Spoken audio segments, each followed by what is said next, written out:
그래서 지금 이젠 봐야 될 것은 뭐냐면 M7이 무너졌다, 금리 인하가 늦춰질 것 같다, 뭐 이런 얘기들 다 치우셔도 그만입니다. 별로 중요하지 않고 가장 중요한 건 심리인데, 지금 미국 증시는 뭐라 말씀드렸습니까? 눌리면 간다, 눌리면 반등한다의 심리가 하루 이틀 된 게 아니고 한두 달 된 게 아니고 축적된 데이터예요.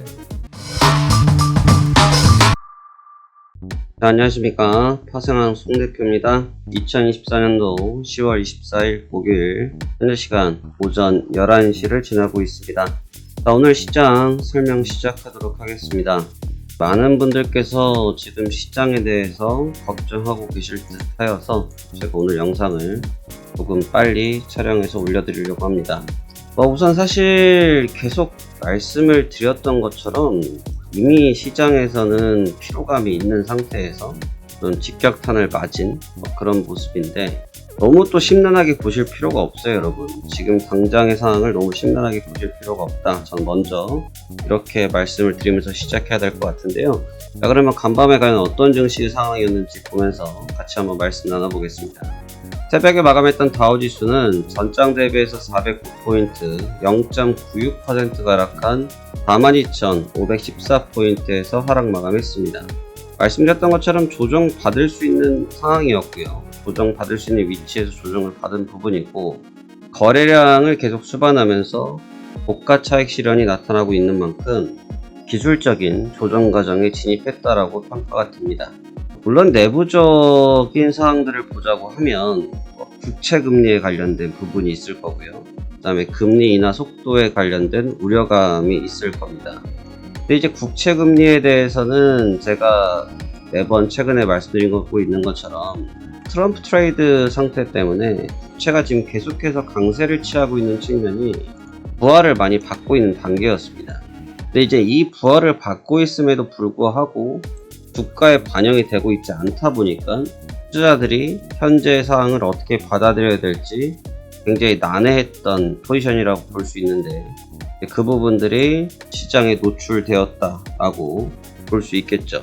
자, 그렇다고 하면 지금으로 놓고 볼 때 현재 조정 속도가 빠르다고 하면 빠르지만, 사실 계속해서 시장의 변동성을 차곡차곡 움직였던 것이 아니고 흔히 말해서 폭풍으로 몰아치기 하는 형태로 단숨에 소진을 했기 때문에 당연히 지금의 주가는 부하가 걸릴 수밖에 없었다고 보여집니다.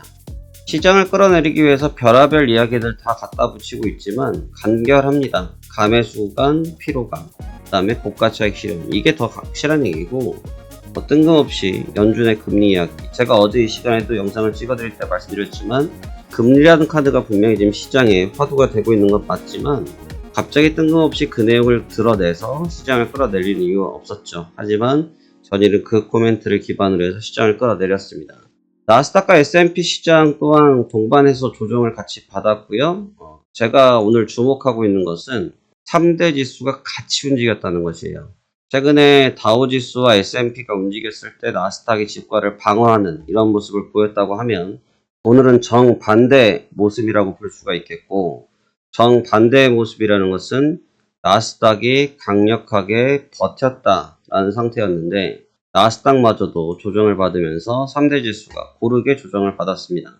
이걸 나쁘게 평가하면 나쁘지만 사실 객관적으로 보면 이 3대 지수가 같이 움직여야 된다. 제가 어제 고등어를 비유해드렸죠. 고등어를 비유해드린 것처럼 머리, 몸통, 꼬랑지가 같이 움직여야지, 몸통은 가고 위로 가고 머리통은 아래로 가고 꼬랑지는 또 옆으로 가고 하면 죽도박도 안 되거든요. 차라리 잘된 모습이라 보입니다.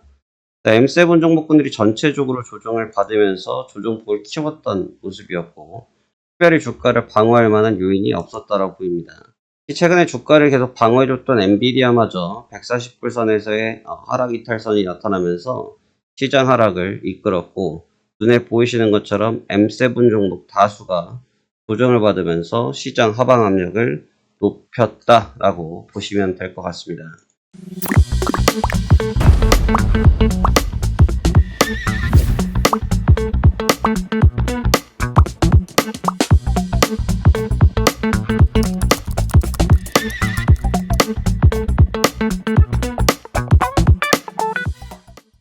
지금 시장에서 보면 이제 좀 주목할 건 이제 테슬라인데, 이게 좀 오늘 내간이에요. 테슬라가 오늘 장 끝나고 나서 실적 발표가 나왔습니다. 실적 발표가 나왔는데 나쁘지 않았어요. 나쁘지 않았고, 이 정도면 쏘쏘했다.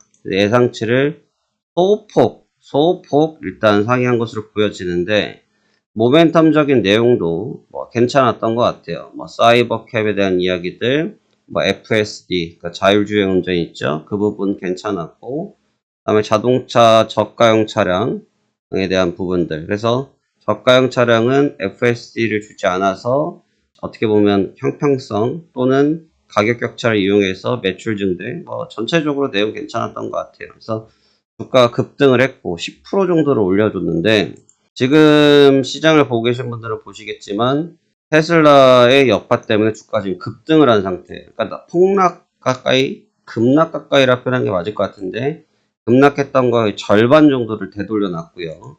근데 이거 어디서 많이 봤던 그림이죠? 우리 어디서 많이 봤던 그림이지 않습니까? TSMC에서 봤죠? 며칠 전에 TSMC에서 그런 현상을 줬을 때, 10월 17일 날 그런 현상을 줬을 때, 그 뒤에 주가 흐름을 생각해 보신다고 하면 무조건적인 박수를 치기에는 무리가 있겠죠. 하지만 이 부분 자체가 지금 시장 영향을 주고 있기 때문에 주목할 필요는 있고, 대신 이제 테슬라의 이 시세 확장으로 전체 증시를 떠받들 수 있겠냐라고 반문을 하신다고 하면 그러기는 어려울 것 같아요. 왜냐면 앞서 서두에 말씀드린 것처럼 M7 종목군들이 깨져버린 상태이기 때문에, M7 종목군들이 안 깨졌다고 하면 이 주가에 부양하는 효과를 기반으로 해서 텐션을 줄 수 있다라고 기대가 가능하겠지만, M7이 깨지고 밀려버린 위치이기 때문에 테슬라 혼자서 캐리한 주가는 이 정도, 한 많아야 이 정도면 충분히 일단 테슬라 힘은 다 보여줬다고 생각됩니다. 그 뒤는 결국은 종목이 어느 정도 회복되어지느냐 여부가 될 것 같은데요. 지금 우리나라 시장을 보시면 삼성전자가 좀 밀리고 있지만 코스피는 0.26%로 약보합 상태입니다. 제가 이 부분을 지금 먼저 짚어드리는 것은 뭐냐면, 지금 니케이 주가도 강보합권에 있고요. 항생 주가 조금 밀리고 있고 상해하고 있지만, 보시면 미국 주가의 급락분을 전부 다 반영받고 있지 않습니다. 아마 이 부분은 왜 그러느냐라고 보면 테슬라 효과도 있을 것 같고, 그 다음에 또 하나는 그동안 혼자서 단독적으로 강세를 보였던 다우지수가 조정을 받았다 보니까 키 맞추기 개념으로 다른 나라의 주가들이 지금 버티고 있는 것 같아요. 그게 오히려 지금 주가, 미국 쪽 선물 시장의 회복세를 도와줄 수 있을 거라고 기대는 되어지지만, 현재 시간이 오전 11시 8분입니다. 11시 8분인데 이게 오후장 2시 정도가 넘어가서 오후장까지 회복력이 강력하게 나타나지 않으면 아마 긴장 매물이 나타날 가능성이 높아요. 왜 긴장 매물이 나타날 수가 있냐면, 지금 보시면 일단 다우지수는 5일선을 깨먹었고요. 그 다음에 중단기 이평선 21선까지 훼손한 상태에 겨우 걸려있는 단계입니다. 제가 미국 증시에 대해서 말씀드릴 때 어떻게 말씀드립니까? 지금 미국 증시에서 가장 중요한 것은 연속성인데, 하나, 둘, 이어지느냐에 대한 부분이다. 파동이 이어지지 않으면 최근 장에서는 이 낙폭 이후에 반등을 빠르게 하는 현상을 보이고 있기 때문에 그 점을 우리는 주목할 수밖에 없다. 그래서 나는 연속성을 봐야지만 이 추세를 존중하던지 하겠다. 그 전까진 아직 중립이다. 이런 말씀 드렸는데, 지금 바로 그 부분이 접목된다라고 보시면 될 것 같습니다.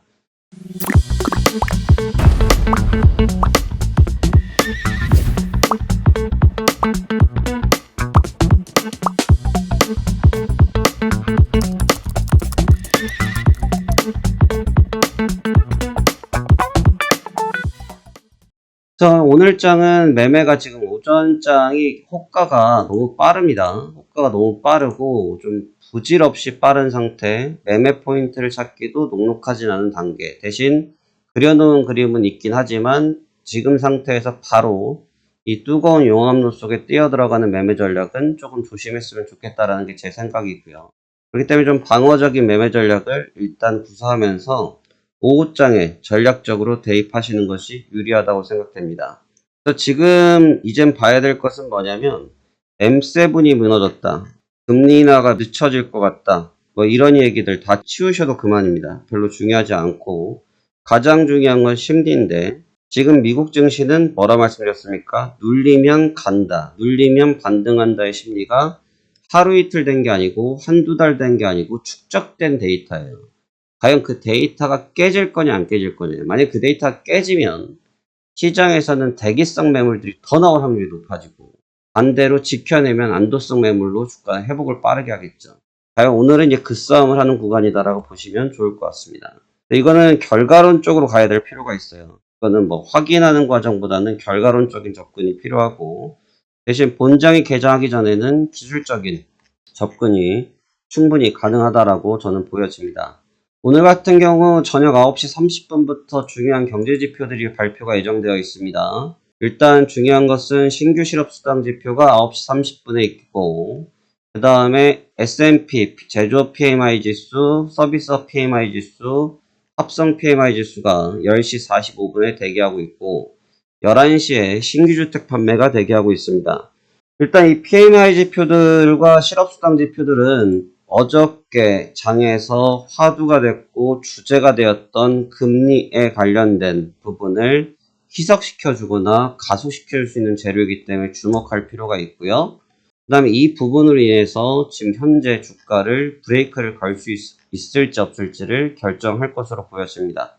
제가 볼 때는 어제 같은 경우는 이제 뭐 맥도날드 사태도 좀 있었죠. 그거 먹고 좀 돌아가신 분도 있다고 하시던데 뭐 그런 부분들이 좀 과도하게 해석된 부분이 있지만 여하튼 가매수에 대한 징조는 나타난 지가 좀 됐었던 상태이기 때문에 여기서 연속성 있는 조정으로 갈 것인지 여부는 우리가 같이 한번 신중하게 살펴볼 필요는 있다라고 보여집니다.